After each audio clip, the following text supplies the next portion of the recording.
understanding what you're doing. Yeah, I'm sorry. What was that, Nechama? So this is corresponding to chapter 3 in Shara Yichud, No, it does not or at is it all. a different chapter 3 of something else? Hahispaalus, yeah, Hahispaalus is a completely different Kuntres. It was written before Shara Yichud. Okay, I think so. Yeah, in Kuntres Hahispaalus, the Rebbe explains what happens after the person does his boinanos. Kuntres Hahispaalus, which is Shara Yichud, talks about what is his boinanos, okay, and how to do it. Kuntres Hahispaalus talks about what happens to the person when a person engages in his boinanos. So they're both Reb Hillel.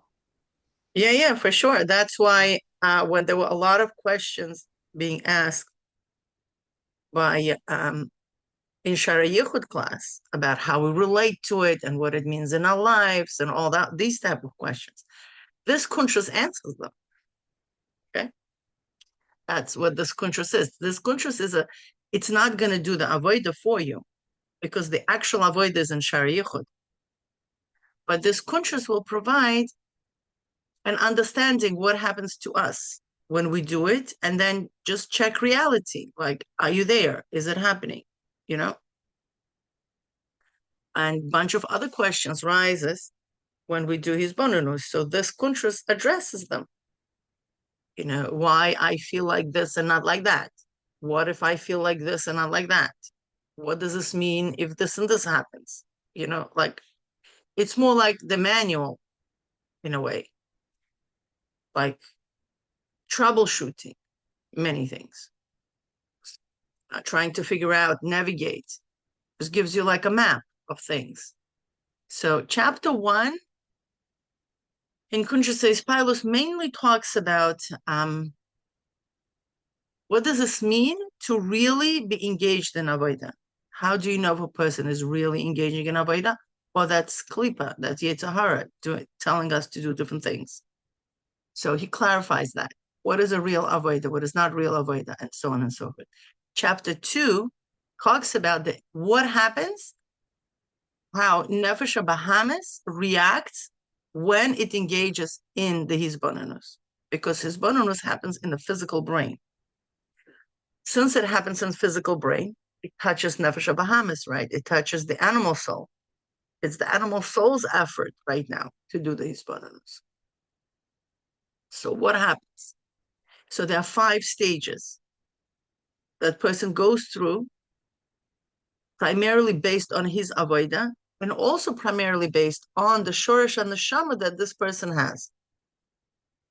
So after the 2nd chapter, you'll recognize yourself. Where are you? Very well. Okay. Chapter 3, it's more simultaneously what happens that when, because I also have a layer of my nefesh elokis in me, right? So what happens to my nefesh elokis when I do his bonus? What happens to the nefesh Bahamas? We discussed in chapter 2. What happens to nefesh elokis? We discussed in chapter 3. That becomes a little bit harder than chapter 2. Why? Because when we talk about chapter 2, it's very relatable because we mainly operate on nefesh Bahamas. Nefesh Bahamas is our consciousness, right? Consciousness, subconsciousness. This is all nefesh Bahamas. Nefesh elokis is our super consciousness. Are we aware of it? Very rarely, right?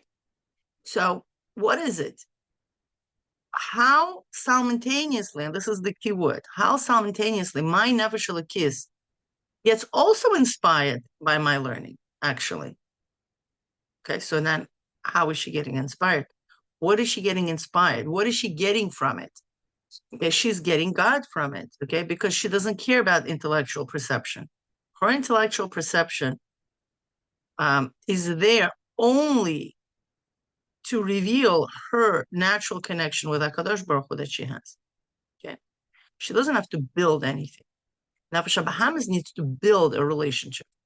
Nefesh elokis doesn't need to build a relationship. So the beginning of the chapter like we, at least by now, paragraph 8, we're going to do paragraph B'ezrat Hashem 9 today, right? We are discussing the differences, because to understand the difference, it's a whole new perception, because they see world from a totally different viewpoint, and the relationship with Hashem is completely different from one another.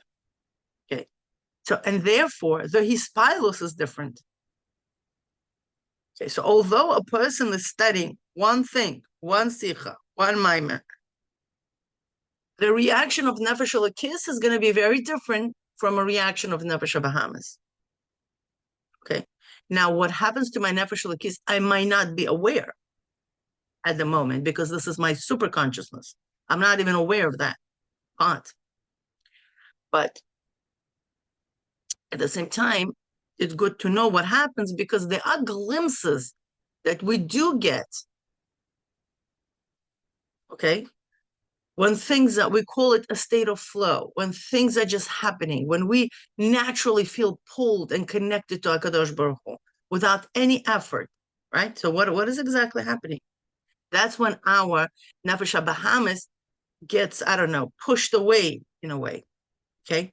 And we start experiencing God from a neshama perspective, okay? So we do have these moments.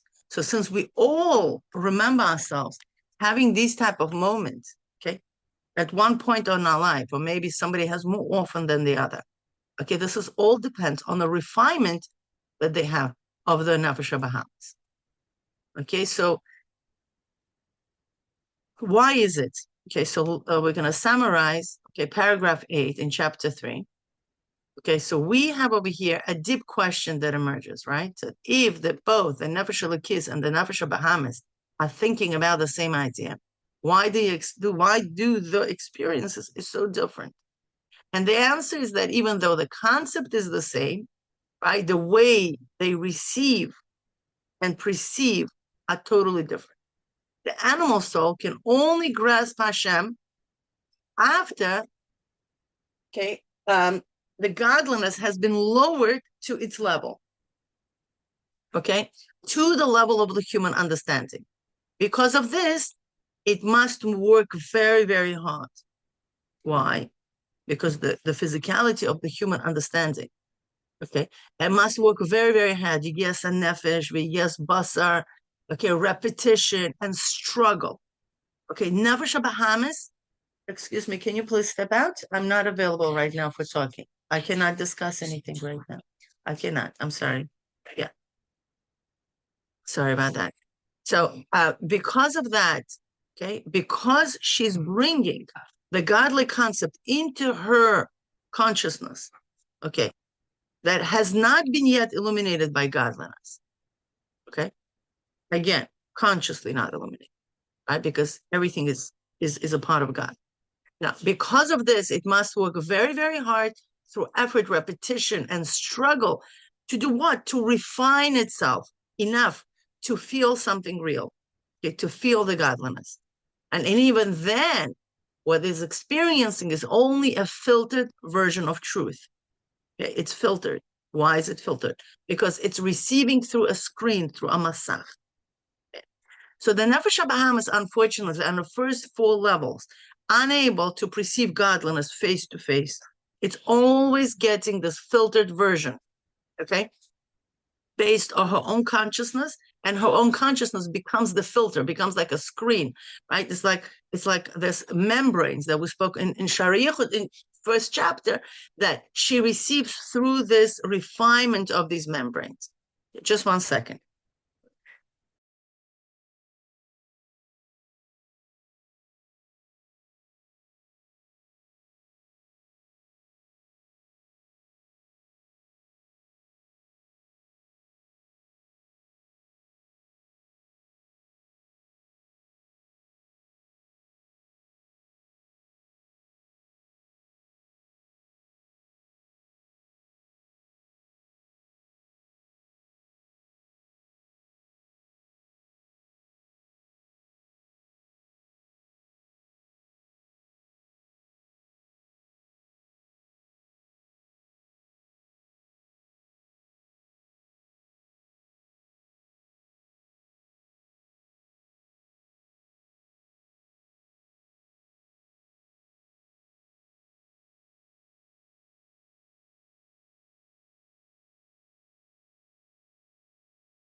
Okay. My kids are bickering at each other. Okay. So since the Nefesh Bahamis all the time perceives through this filter, she has an issue. What's her issue? Her issue is that she only perceives through the screen. Now, the divine soul is something very, very different. What's different with Nefesh Elokis? It does not struggle, okay, in the same way. So what happens? It does not just process the idea because it's not an intellectual. It does not process the idea. So when Nefesh Elokis studies, she takes in on a very spiritual level the concepts of godliness that are discussed there. Okay. And it recognizes the inner truth within it. Why is it recognizes? Because it recognizes because of the godliness that's there. So it's learning not because it wants to understand. There's nothing for Nefesh Elokis to understand because it already knows the truth. Okay? So there's no enlightening for Nefesh Elokis. But what happens is that it recognizes the inner truth, the Elokus within it, and it sees beyond the world and beyond the concept, and connects directly to godliness within them. Okay? So this experience is similar how it perceives the godliness in Gan Eden, because she already has the experience, has the knowledge, and not knowledge the way we know it, but knowledge as it relates to godliness in a very natural way. So while the animal soul feels something, that still includes the separation. Okay. The Nefesh Elokis experiences a true encounter with Hashem himself because she knew him before. So the fact that she's now in the body is not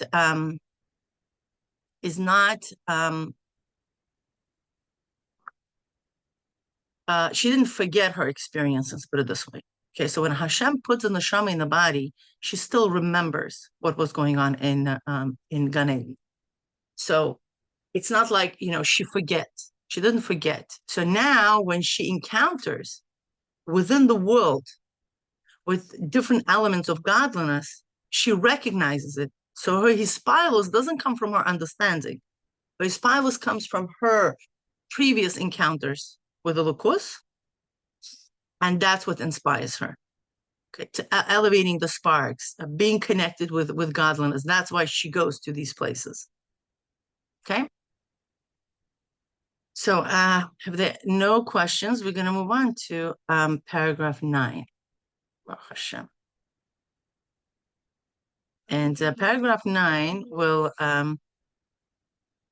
share some concepts, some deeper concept of the same idea that we are discussing.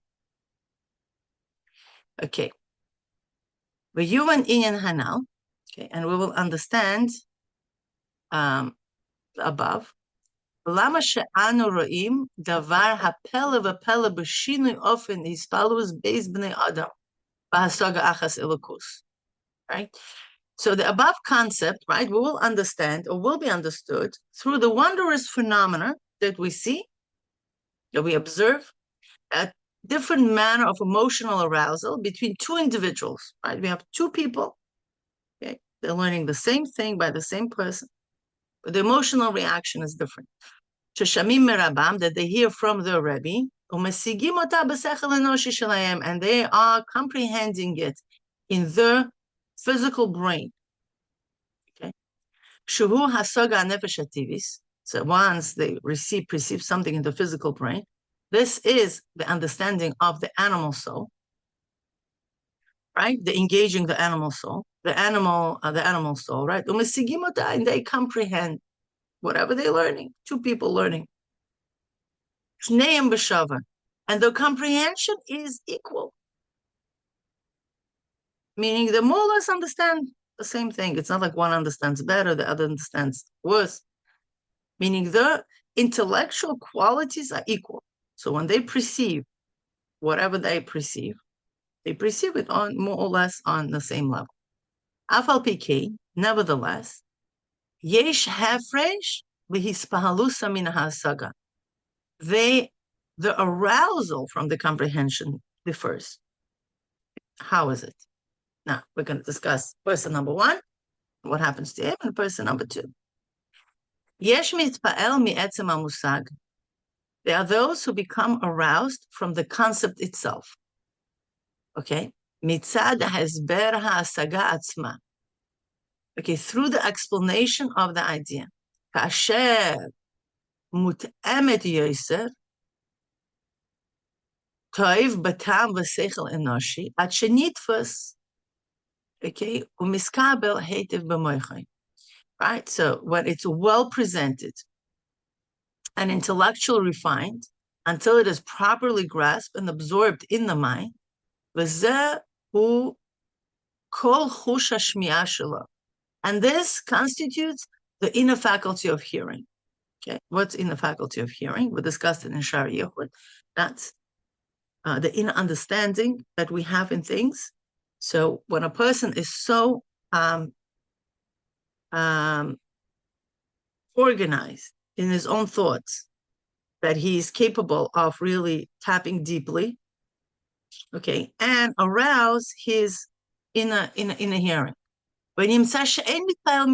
So this type of person, he gets a concept and he works with it. Okay, he doesn't get excited right away. That he heard from the Rav. He doesn't get excited right away. Right?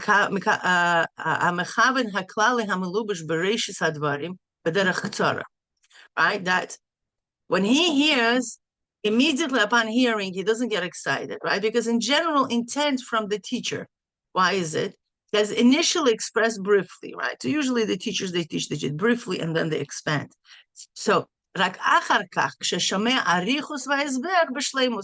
gets excited only afterwards, right? When he hears the full expanded explanations, does he become aroused? Doesn't right away like jumps on things and like, oh my gosh, this is so deep or something like that. No, he has to first understand how the concept is laid out. And after he works on the concept, all of a sudden he reaches the depth of it and he gets aroused. But yes, the second one is different. Mispal miyad b'sham'o etzem ha'mechaven. And there's another one that becomes aroused immediately upon hearing the essence of the idea. Betchila, right away. Melubash with badvorim k'tzarim. That it's enclosed in short words, in brief words. V'yesh lo b'zeh chush gadol. And he has a strong sense. It's not really a faculty, it has a very strong sense. I think that would be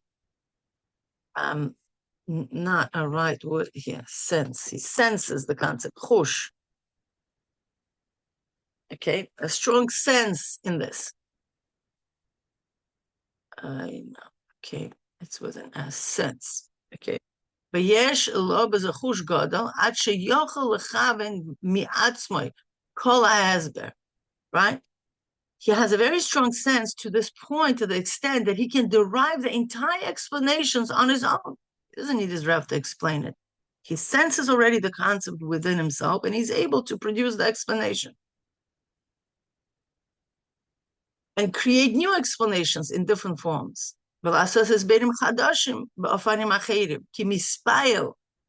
Okay, why is it he's able to do such a thing? Because he gets excited, mitamtzit inyan eloki, because he gets excited from the essence of the idea itself. Okay, he is aroused by the very essence of the godly concept. So for him, it's a little bit different. The second guy, you see, it's qualitatively gets different. Gets different, right? What is? רק שבחינת האלף אינו שומע ומרגיש הטמצת, רק בסוף כל ההסבר, חוזרים על דברים כלקל בדרך קצרה. However, in the first time, let's just analyze the first two, right? The first guy, he does not hear or feel the essence until he goes through the entire explanation. Once he goes through the entire explanations, when all the details are summarized and condensed, then he gets the point. The other one doesn't have that. And this one right away feels the essence immediately at the beginning, when they are being presented in a brief statement.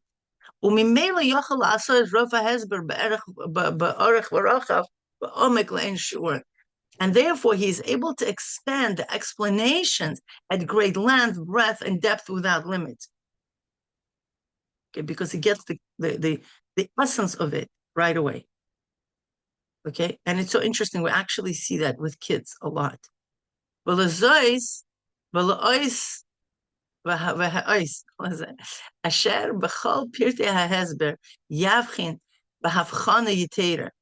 Right? And the sign for this is that that in all the details of the explanations he discerns with heightened clarity. Okay. Right?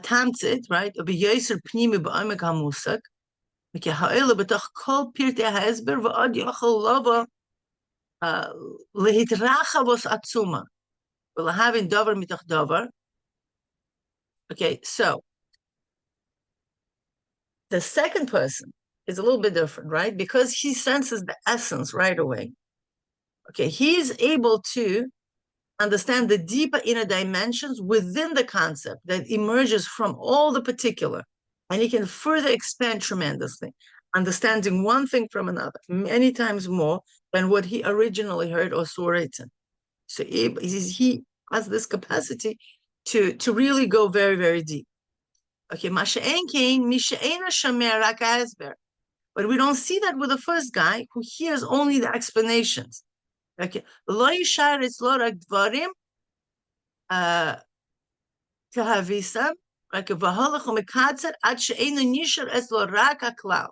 for him, it's exactly the opposite. He first hears the big explanations, and then he condenses, he classifies, he organizes his concept until it comes to the one point.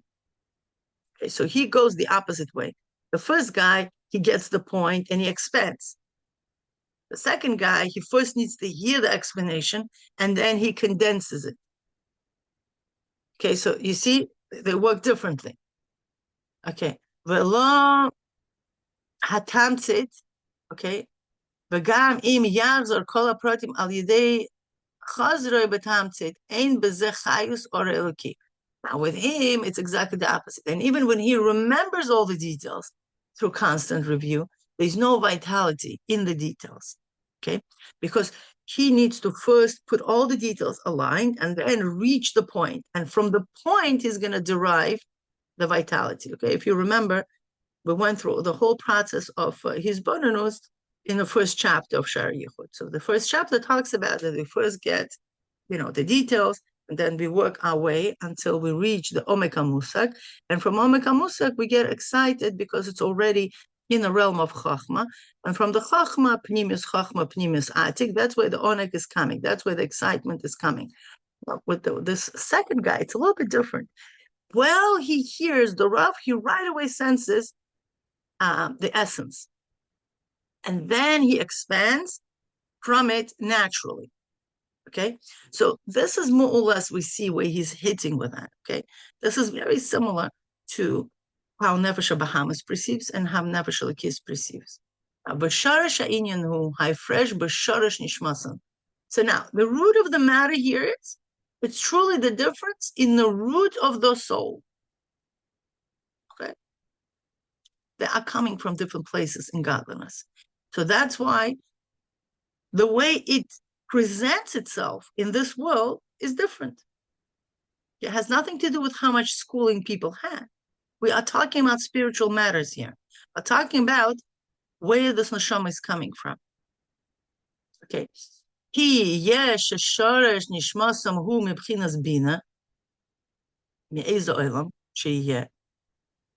Okay, one is coming, the soul root is in the level of Bina. from whatever world it may be, Bria or Yitzira, right? Right? And one is coming from the level of Chokhmah, okay, of that world.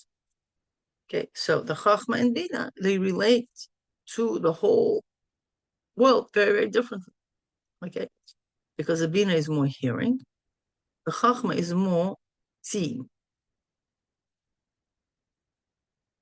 Vayadea, Vayadua.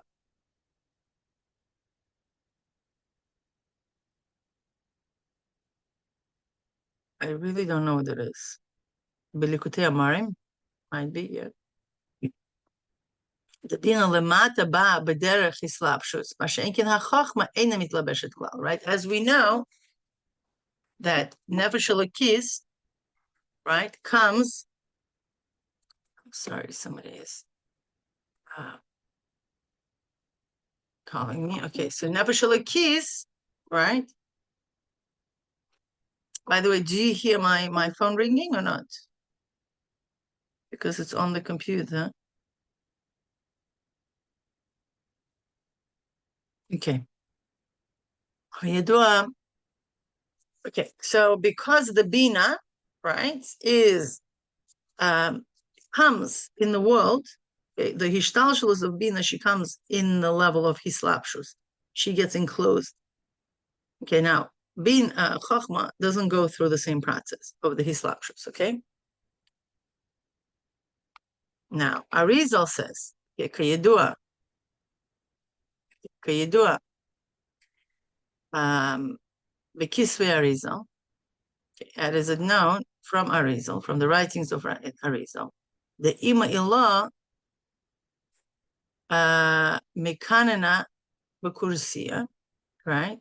That the higher Ima nests in the throne, okay? Meaning she nests, okay? Meaning she's inside, she goes inside. Haino Shahabina, the Adam Kadmon, Mislabeshes Bebina Datzilus, right? So that the Bina of Adam Kadmon gets enclosed in the Bina of Atzilus. Ubina the Atzilus mitlabeshes ba'olam abriya, and Bina of Atzilus encloses itself in the world of Bria. Okay, ubchinas midas, and in the midas of Bina, mislapshem ba'olam hayitzira. Okay, mashenkin hachma. We don't see that with chachma. Chachma is something different. V'lachein nikra hachachma sovev kol almin. Right, chachma refers more to sovev kol almin, not memala kol almin. Memala kol almin gets enclosed inside. Okay, with Chachma, no, it's Sovev Kolal. But Bekisvei Chasidus, mitzad she'ina ba b'islapshus klal, right? And in the writings of Chasidus, because since it does not enter into the enclosement of the world, okay, so that's why the experience is very different. Okay, when something gets enclosed, okay, can you imagine? It's Purim, okay, and you see people in all kinds of different costumes. Okay, are you going to recognize them right away? No, let's imagine they cover the face, they dress up like, I don't know, different animals with very thick costumes. No, you have to take them apart. Let's say somebody, recognize them. Okay, so what are you going to do? You're going to take off for this, you're going to take off that. I mean, you definitely want to see the face at least. Okay, sometimes you could recognize people with hands. Okay, if you know them very well, right? Whatever, just maybe by touching them or something like that. So the same thing is here. When it's presented as Bina, it gets enclosed. So it takes time to unclose it, right? To wrap it out of its cover. So that's in the first one, the first guy that we studied, that his perception comes through Bina. So when the concept is presented to him, it comes in an enclosed package. You see, your Shorish and the Neshama, okay, has an impact on how you understand things. Okay, because it constantly presents itself through the same framework. Okay, because you see in the world who you are inside. So from the inside, your framework is Bina. Okay, your perception of understanding things will be coming through Bina. Okay, so you're first going to see Bina in a concept. Okay, Okay, you see Bina in the concept. So what you're going to do, you're going to relate how you relate to Bina. Unclothe, organize, separate, receive. Is it go to this side? Is it go to that side? Okay, create structures, charts, different things like that. Okay. Now, what if a person is coming from a chachma? Chachma doesn't go through the derech hislapshus. Okay, so he's not getting in close. Amazing. He doesn't get in close. He sees things right away. So there's no concealment.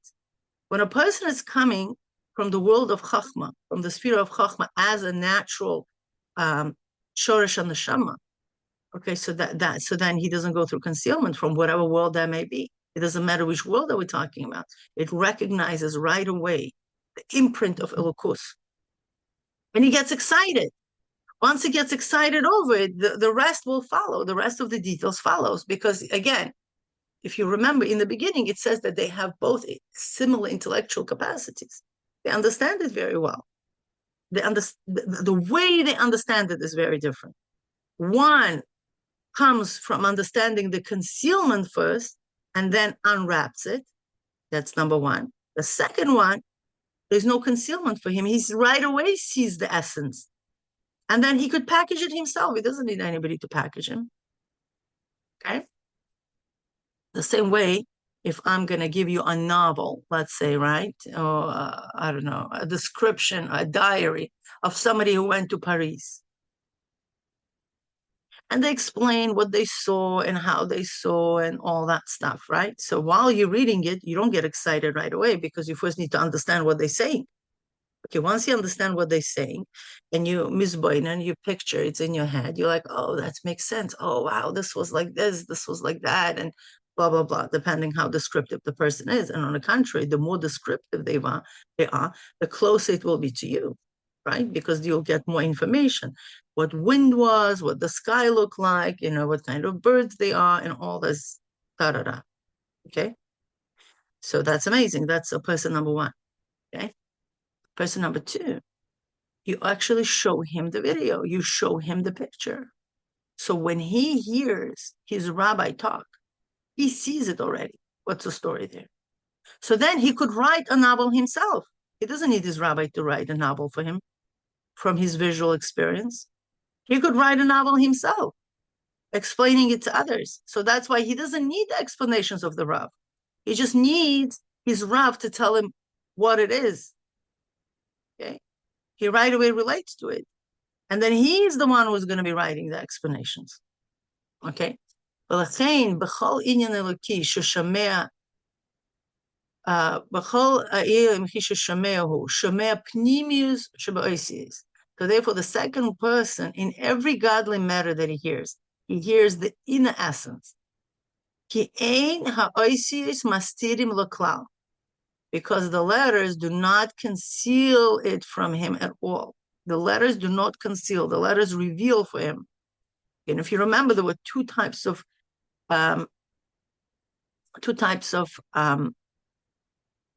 concealment we discussed above. On the contrast, the one who is on the level of Bina, right, is closed and concealed for him by letters.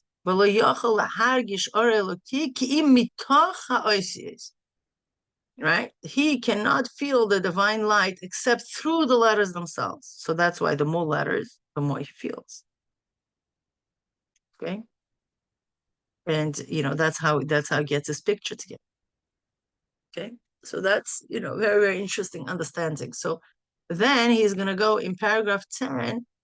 It will help us to understand how the perception of Nefesh Elokis is very similar to the one with Chachma. Okay, and the perception of Nefesh Bahamas is very similar to the one with Bina. Okay, so at least we will be able to understand this correctly. Okay, I see. Okay, what then is intuition? A blast, an instant download? Yeah, for sure. Intuition is Chachma. Remember, Shara Yichud, right? It's Chush. Remember, he used this word here. He feels, he senses right away. Okay, and that's the chokhmah. This is the kalim of the ratzon. Remember with chushim, when we were talking about chushim in first chapter of Shari Yochud? These are the chushim we're talking about. The chushim is for those who are on the level of chokhmah. Yes. That's why we also know about the Alter Rebbe. He was neshama of Atzilus, the level of Chachma. Moshe Rabbeinu is the level of Chachma. I don't go through the same understanding of concealment. I think we all could relate to that. There are certain things that we sense the depth of it right away before we actually went into letters. And there are some things are like that. So we see, we simultaneously could have Nefesh Bahamas experience and Nefesh Elokis experience. This is something that is very, very, very, very natural thing for us to experience like that. So how do you know where it's coming from? Struggle. Say, if you need to break your head, that's Nefesh Bahamas breaking the head. Nefesh Elokis does not break your head. What do you mean by breaking your head? I don't know, you read something, figuring it out? Yeah, breaking your head. You're like, you feel, oh my gosh, I'm so overwhelmed. I cannot make sense out of it. One, you say it's here, there is there. What's going on? Confusion, lack of clarity, lack of understanding, not knowing how to, fragmentation, not knowing where to put pieces together. This is all Nefesh Bahamas. Okay? She has no clue. Where's God here? I'm learning Chassidus for 30 years. Where's Hashem? So is that because it's not capable of processing it? No, it's capable. Why it's not capable? Maybe she's lazy. Maybe she's not doing the work. It also could be. Okay. But we all have it. You understand that what I'm saying is that, not what I'm saying, what he is saying is that we have layers. Do you understand? It's like, imagine yourself being layers. Okay. And at one moment, you could be experiencing your life through the lens of Nefesh Bahamas. Okay. Or both And at the same time. identify it with yourself. And identify, yeah, that's me. Well, that's not me. That's your Nefesh Bahamas. Right? That's very important to do Havdalah. Okay. Well, what if they're Because both there at the same time? they are. Both of them are at the same time in my body right now as I'm speaking. But we need to experience them separately? But what I'm trying to say that we sometimes do feel them separately. For example, when I went on Tisha B'Av, okay, to Israel, I was by the Kaisel. Okay, this past Tisha B'Av was mamash on Friday. Yeah, it was Shabbos. Was it Shabbos Tisha B'Av? Or it was Sunday? Was it Shabbos or Sunday? I went there. I'm telling you, Nechama, I experienced my neshama. I was in such an elevated state. I had no questions that Hashem exists in such a strong and such a like vivid, and I did not feel hunger. I did not feel thirst. I did not feel the heat of Eretz Yisrael. It was 45 degrees Celsius. Okay, that's a lot. I did not feel it. I was elevated to a different plane. I looked at the world. I'm telling you, I was like, wow. My Nefesh Bahamas went to sleep. It was batal and mavutal. Okay? Mamish was a neshama experience. I saw those gorgeous doves. It was so cohesive. The whole world was so cohesive. Okay? And it was beautiful. Then you wake up. Okay, you're like, wait a second. Okay, then you change. Then your consciousness shifts. That was at that moment. Then we went. It was Motzei. It was gorgeous. I mean, there was closer to 100,000 people by the Kaisel, that Tisha B'Av. Motzei Tisha B'Av, all these nigunim, and it was out of this world experience. Okay. Now, does that happen to me next time when I went to the Kaisel? No. Next time was just a nice experience, more intellectual, instead, more from understanding where you stand. The first one was no understanding. It's like you feel like your neshama just came out. Okay, so when the neshama reveals herself, when there is like this, in Tanya, we talk about it, this in a fight between, what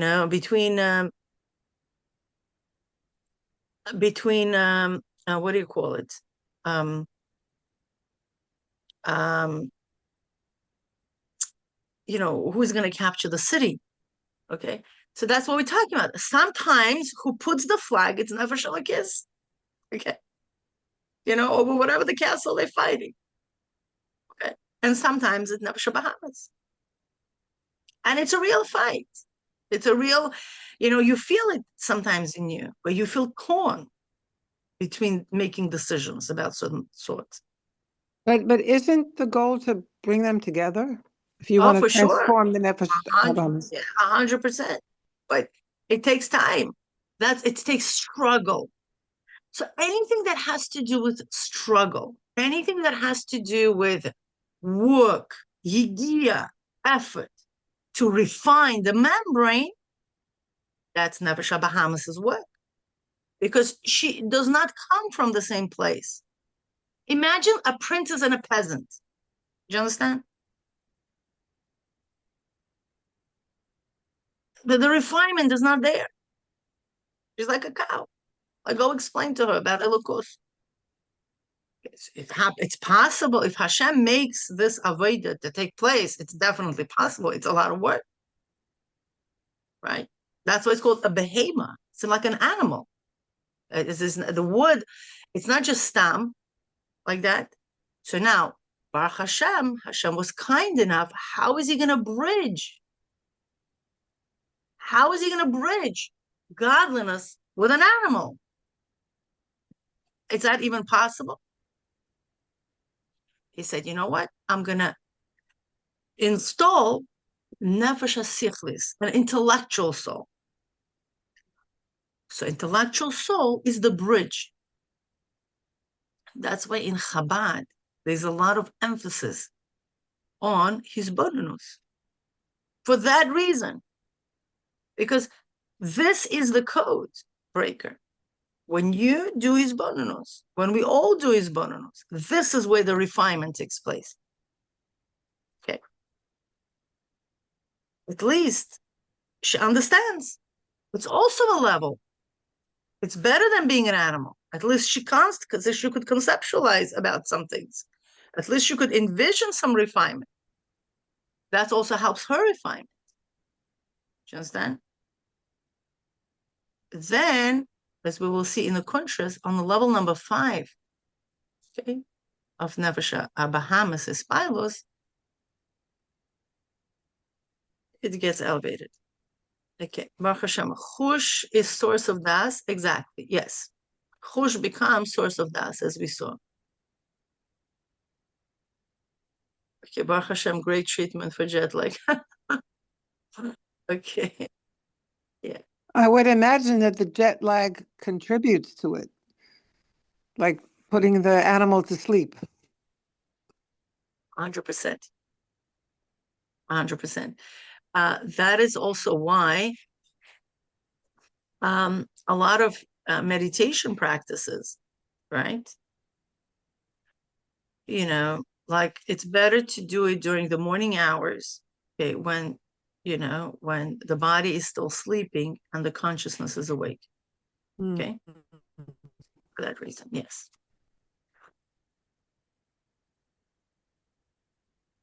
But it's so satisfying to study Kuntres Hahispaalus. I'll tell you why. Because you start understanding different parts of you. You start understanding that who you are is much bigger than what is presenting at this given moment. Do you know what I mean? And you're working with these different parts of you, but at the same time, they're also separate than you. Because as an essence, we are above Nefesh Elokis and Nefesh Bahamas. Okay? So having that perspective, that broadness, a little bit calms down the anxiety of when we have Nefesh Bahamas moments, when we do feel the struggle, when we do feel exerted, when we do feel we are on the edge. okay? And I think just the knowledge itself, knowing that, okay, this is what I'm experiencing at this given moment, and this is this is um, um, this is not it. Do you know what I mean? Like, okay, this is just temporary presentation. For me specifically, it's very calming. Just the knowledge of it. Okay, Baruch Hashem, isn't the Nefesh HaSichlis the intellectual aspect of Nefesh HaBahamis? Yeah, for sure. Nefesh HaSichlis is, like, as we know, right? Nefesh HaTivis, the natural soul. Sometimes we use Nefesh HaBahamis and Nefesh HaTivis. Why these two languages for the same thing? Well, the way it works is that Nefesh HaTivis has two parts, Nefesh HaSichlis and Nefesh HaBahamis. Generally, it's called natural soul. Okay, so the natural soul is composed of seichel and mides, right? So the seichel is Nefesh HaSichlis and mides are Nefesh HaBahamis. Does that make sense? But they're all together called Nefesh HaTivis. Now, why sometimes we are called Nefesh HaBahamis? When we want to discuss only the animal, only the 7 emotions, we will use the word Nefesh HaBahamis. When we want to use just the intellectual part of the natural soul, we will use the expression Nefesh HaSichlis. But we want to just generally encompass both aspects. We're going to call it Nefesh HaTivis. Okay. It took me some time kind of to, figure that out. In Ma'amarim, you'll see like the Rebbeim are very particular with what language they use. Okay.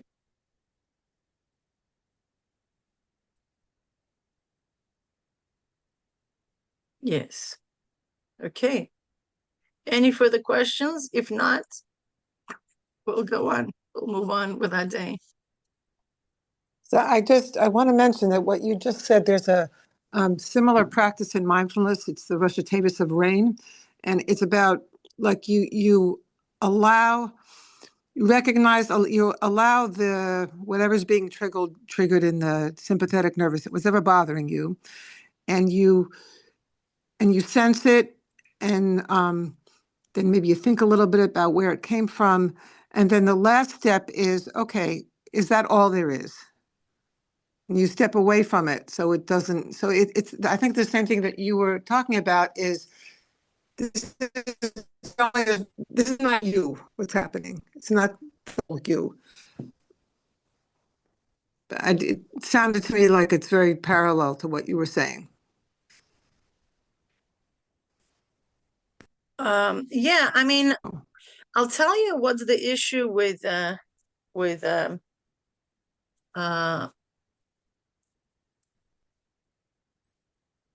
I mean, with really calling it mindfulness, because mindfulness really means many things. Okay. Well, And in general, in Buddhism, right, if mindfulness practice is coming from Buddhism, which they mostly do, the whole idea of Buddhism, the highest level of service in Buddhism is inhalation. Inhalation, I think that's called, not inhalation, inhalation. It's meaning I'm becoming nothing. I'm becoming fully absorbed in whatever they understand God is. Okay, the godly source. That's the biggest problem there. Why? Because in the Kedusha framework, okay, there is something which is called 11 levels of Malchus. And this is something that I'm working on right now of translating few parts of Shara Yichud where he talks about the 11 levels of Malchus. Coming from how it's in the Kuda, before the separation from Zah, when men and women were still attached back to back, until the Nasira point. There's 5 levels before that point, and then these 6 levels after that point. And we see from that work also what Rabbi Hillel explains there, where the whole goal is not melting into God back. Because if that would be the goal, then there is no point of having the Nasira, the separation. The whole goal is that Hashem is not looking to nullify his nation into him, to melt the nation into him. That's not what Hashem wants. Okay, Hashem wants something, similar to quantum confusion. You know that? You know the concept of quantum confusion is the closeness of particles is identified by the distance. Okay, that's why it's called the quantum confusion. Is that where it's this fine line, of me having my own identity and being fully blended, not even blended, being fully one with Hashem. You understand? So that's why he chose the midah of Malchus. Malchus is sovereignty. Okay, Hashem wants us being sovereign. Hashem doesn't want us just to melt into him. He's not looking for codependency. Okay, the whole goal is that when Malchus travels back through the whole Seder Hishtalshelus down up, okay, she becomes the crown of a husband. Okay, she becomes the crown. Eshes Chayil Ateres Bala. She becomes the crown. Okay, she becomes the source. Okay, and it's interesting in general, this whole interesting process. So that's the basis of the separation between Hinduism and Judaism in its core, in its energy. So when we're talking about, for example, mindfulness, we need to understand what needs to be done here. Because if we're talking about the way Hinduism, Buddhism, Mila, can I interrupt you for a second? Yeah. So one second, just before that. I'm sorry. We just need to understand the back philosophy, put it this way, when we say the word mindfulness.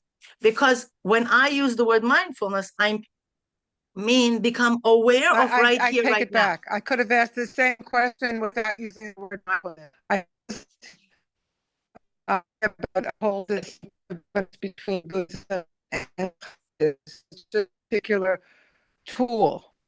So I understand what you're saying, but that really was not. I've been there. I've explained. That's understood. It's just that this was a useful tool, and that's kind of all there is. So what is this tool? Well, it's not about a tool. What is it? What is it? What do you, when we say mindfulness, or the same thing when we say I take it back. I don't say mindful. I learned that there's a way that you can, if you're feeling something that's strong, if you're triggered, if your sympathetic nervous system, and then you take a breath and you want to get back into your prefrontal cortex, which is chachma. To realize that whatever's happening to you right now, it's not it's not all. So it's always a way. It's almost like there's always something good happening. So that's all. I didn't. Okay, so it's becoming. Just if you're going to talk about Buddhism, there are people that talk about engaged Buddhism. I'm sorry. Yeah. So if I'm understanding you, what you mean is that I feel like you're preaching to the choir. No. I just want to understand what is it, because the way you expressed it, right, is it's on one hand, what I understood from it is that you're talking about more of being aware of what's happening right here, right now, and sitting with it. Right. Meaning, instead of just staying there. No, for sure, not just staying there, but I'm talking about for an hour. It's an acknowledgement of what's happening, whatever the trigger might be, and allowing it to process. And investigating, and then kind of wrapping up with, well, okay, is that all there is? Is it all? Okay.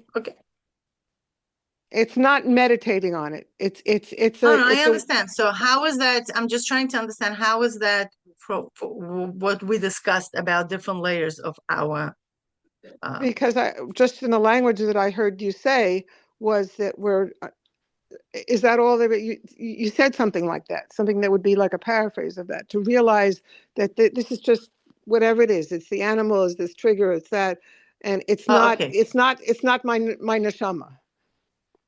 Right, You right. know, I am Well, it not might be right because I am anything not with a I struggle, am yeah, not anything with a I struggle. am not afraid. I'm feeling fear right now. Right, that's great. I am Yes. not, you know, it's like well we say that with behavior in children. You are not being lazy. You are not being you are not irresponsible. You are this is what's happening now. It's, so Exactly. It's like basically not being identified by a yes, so particular struggle that a person is non-identification. going Yeah. through. Exactly.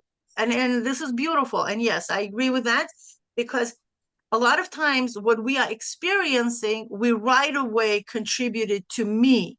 But who is me? Right.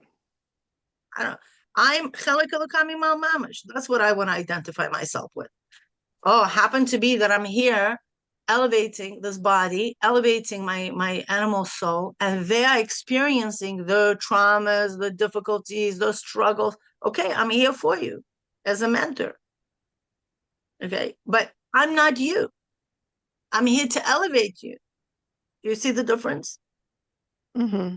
It's not like you do I mean, that should not sound obviously, like because it is much more nuanced. You know, as you're going into the detail and the different levels of no, malchus. for sure, for sure. But at the same time, it's not like I disassociate myself. No, it's part of me, but it's Hmm. not my essence. You see the difference? It's part of my current makeup, okay? That I have my essence, I have my godly soul, I have my body, I have my animal soul, okay? So these are all parts of me. But then there is this essence, okay, that Hmm. makes sense of all of this, why they're part of me. Each one has their role, okay? But it's not it's not just that's where I identify myself. And I think in light of everything what's going on in the world psychology right now, in the world of inner growth, a lot of times people get stuck in their traumas, Hmm. okay, and there's no way out because it will take another 3 lives to work through all this stuff, Hmm. okay. And to me, this work is like it's like so enlightening because no, I don't have to go through all this, okay. I don't. I acknowledge it. It happened. There's Hashem in it. Okay. And not getting stuck with that identity of Nefesh Bahamas constantly. Are you saying that the nefesh elokis does not experience trauma? For sure not which trauma she's going to experience. Trauma of what? The only trauma she's The trauma of experiencing, birth, the trauma of birth. she doesn't go through trauma of birth. She does not forget. That's the thing. She never forgets. She's separate. The only trauma that I'm not by Kisa HaKovid right now. Well, That's isn't the that only trauma. that's not the trauma of living in Golos? She's not experiencing Gullus. She's experiencing separation. Yes, but not That's Gullus. pretty What bad. Gullus she's experiencing? Separation is pretty intense. It is, but is that trauma? It's No, not yeah, trauma. It's not right. trauma. It's okay. And that's why she's God seeking thing in Wow. everything you learn. Oh, there's Hashem here. Oh, there's Hashem there. You understand? It's so She's not interesting because traumatized to the point nowadays that she's having nightmares. She doesn't have nightmares. She goes back to Hashem at night. everything uncomfortable is labeled as trauma.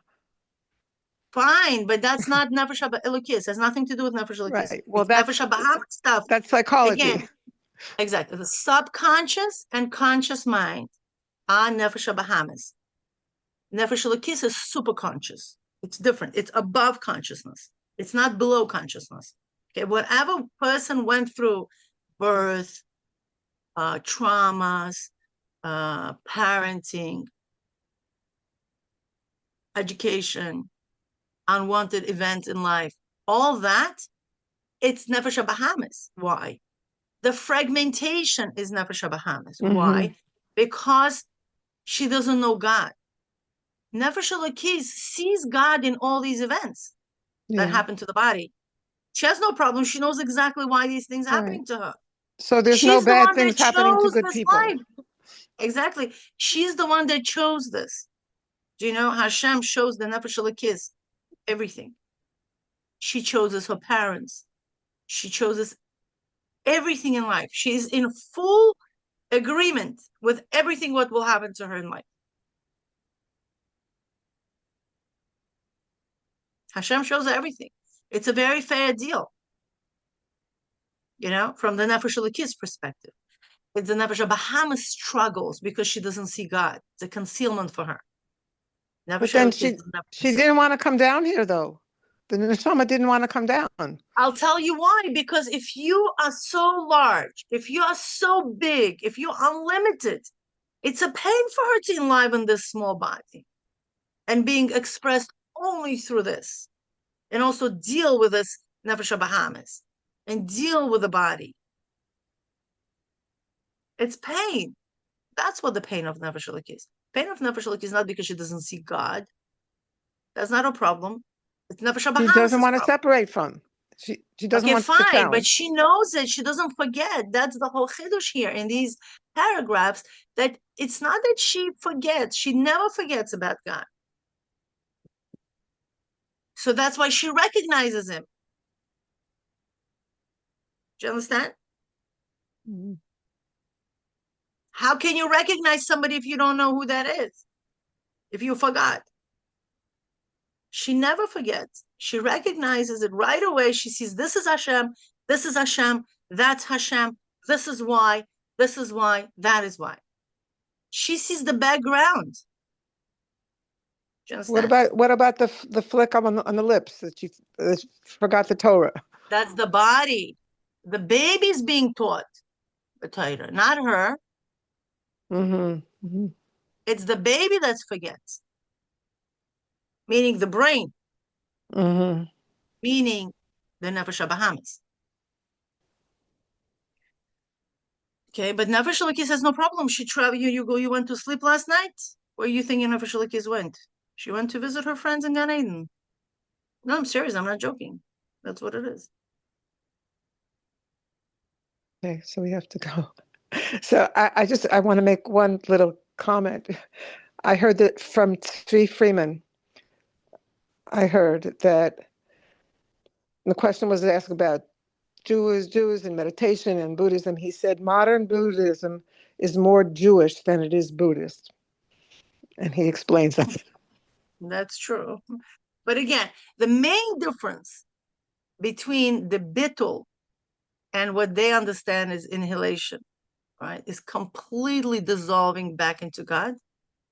By Judaism, we don't completely dissolve into God. There is this interesting dynamic that I don't even know how to even explain it, is that when you exist fully as a sovereign entity and you're fully one with God, it's something that the human brain cannot understand. Okay, is being completely in the most physical place like me and you are experiencing, and being fully connected with God. It's like something that's why the whole philosophy is to remove themselves from the world, right? All the monks, the highest ranks, what they do, they remove themselves they don't have wives, they sit, they hardly eat, right? Their spirituality is removal from the world. But a more modern iteration is there's something they call now engaged Buddhism. Whatever that is, but they're still engaged in the most minimal way. But you see, with Judaism is exactly the opposite. Kohen Gadol has to be married. Yeah. Okay. The marital relationship is the holiness. Okay. Eating, you have to be eating. The Rebbe told to eat cake in the morning. Can you believe this? A cake. Yeah, a cake. There was even in Judaism, there were those Prushim, Purush. Okay. those that would remove themselves from the world, Baal Shem Tov knocked them all down. He said, no, this is not the purpose of the world. Okay, not the purpose of the Torah. In the Torah, you have to be in the world, okay, with your cell phones, with everything, okay, to be fully engaged and to be holy. This is Okay. like, and we see this with Chabad. Look at what the Rebbe built. It's like reading every single newspaper, knowing exactly all the politics, everything. Okay, and to remain on that level of holiness and recognize Hashem in all this. This is the true avodah. The true avodah is not to remove. It's much easier. Yeah, I'm gonna go, I don't know, on Tibet mountain and meditate and not eat anything. It's much easier. It's much harder to be in the world, fully in all its details. Why? And who allows us to do that? It's our essence of the neshama. The etzem on the neshama has absolutely no concealment. From etzem on the neshama, everything is God. Whether it's in the burger, whether it's in my cup of coffee, whether it's about this politician, that politician, there's no difference. It's all God. Ein od milvado. Doesn't see any separation. There's no fragmentation from the essence perspective. When you look up down, everything is God. Oh, it's being expressed here. It's being expressed there. I have no problem. I have no fears. You understand? Even the coarseness of the Nefesh Bahamas, which we discussed in chapter 1, where the Nefesh Elokis would completely faint, okay, by the grobkeit of the Nefesh Bahamas. The Atzma Neshama says, who? Nefesh Bahamas? Oh, come on, it's just a little kid. Weiter. You know what I mean? That's why for Gilui HaEtzem could happen even if a person is not religious, even if the person is been sitting and eating pig all day long. Okay? That's nothing. It's lo tofes makom. It completely doesn't take even space in the nefesh, for the etzem neshama. Nefesh Bahamas freaks out. How can you eat pig? You understand? It's against God. But etzem neshama will say, who cares? Do you understand? This is nothing. Do you know who God is? You think he cares about this? He doesn't care about that. I could reveal myself. I'm not scared. It's interesting how everything plays out. Okay, I love you, ladies. I have my other workshop in 15 minutes and I need to prepare. Okay. Thank you, Mila. Okay, thank you. Thank you. Bye-bye.